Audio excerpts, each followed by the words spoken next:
Okay.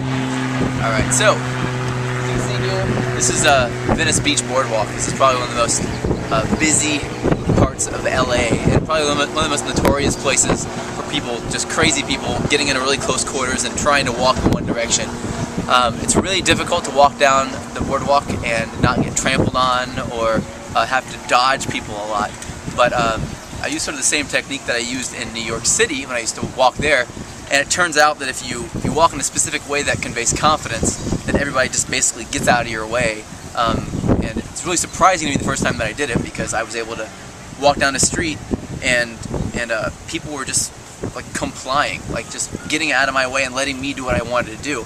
And I realized for my entire life I was basically forcing people to treat me like I was submissive.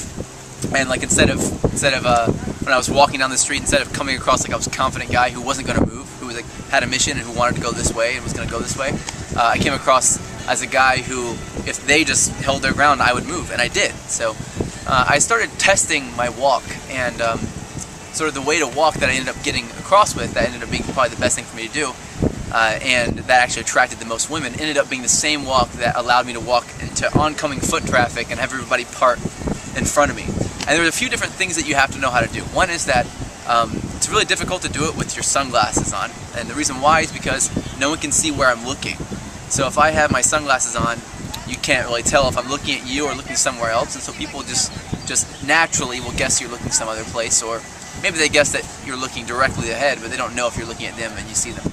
So that's a problem. So usually I do it without sunglasses on in the first place. That just helps me do it a little bit better. Another is that if you take wide strides, then people will think that you are less likely to get out of the way. Now, less likely to move. If you take wider strides than they do, almost always they will move out of your way. Now, there's 3 exceptions for this. People who are walking the same direction as you, as in they're in front of you walking this way, they don't see you, so they can't turn around. The other exception is children. I never like hold my ground with their kids. I always walk out of the way, or pregnant women, you know. Or someone pushing a stroller like that, I just don't do it. And then really old people, I don't stand my ground against them either. I just move out of the way, because that's just kind of a dick move.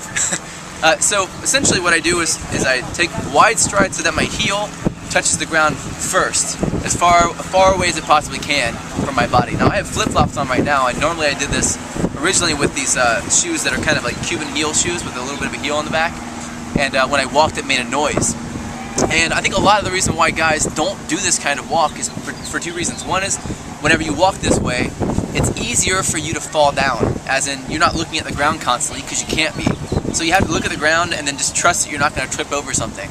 The second thing, as you're walking this way and you are, you're sort of aggressing, or being the aggressor and the aggressive one in an interaction, a lot of people have a hard time staying confident and continuing forward because they don't want to impose, or they don't want to be looked at. And I think that's one of the biggest problems, that guys don't want to be stared at. So it's important that you keep your back as straight as possible, your shoulders back and down, your head up as high as it can be, like someone's pulling a string that's holding your head, so you're tall, really tall. And then you're walking with wide strides. Now if I take short steps, then people will not move out of my way. And I can demonstrate that in a little bit here. But if I take long strides, everybody gets out of my way, and every woman will look at me.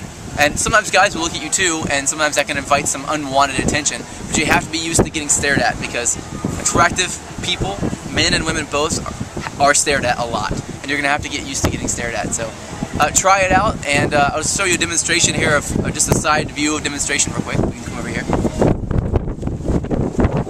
So this is wrong. So I'll show you wrong. Short steps like this, sort of looking down at the ground. That's wrong. So I'll do a longer walk. This is wrong. Like that. Now it may seem harmless, but it's wrong. Now this is right.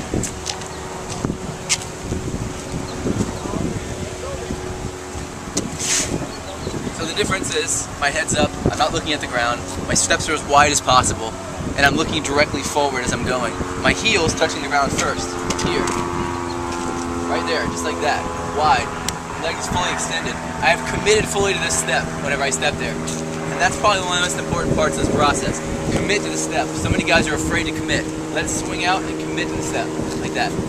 So try it out, and comment below and let me know what you think.